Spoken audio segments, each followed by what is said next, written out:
Mulinedi.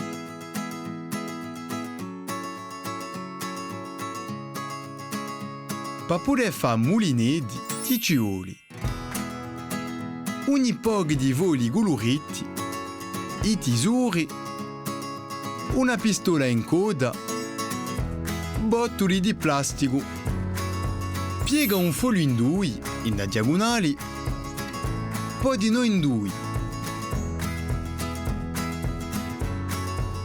alliscia la carta bebè e con un triangolo,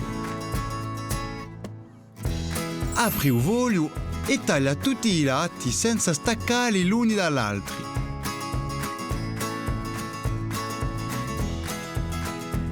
Metti appena di coda in mezzo.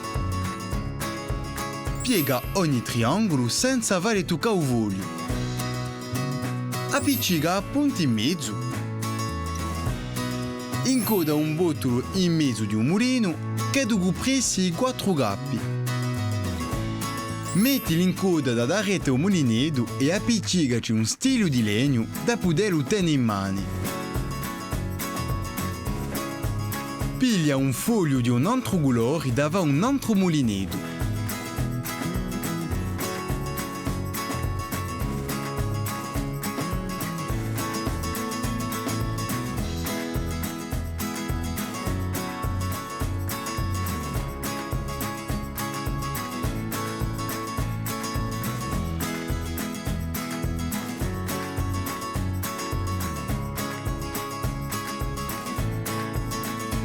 Fanne altri fin tanto che non resti più fogli.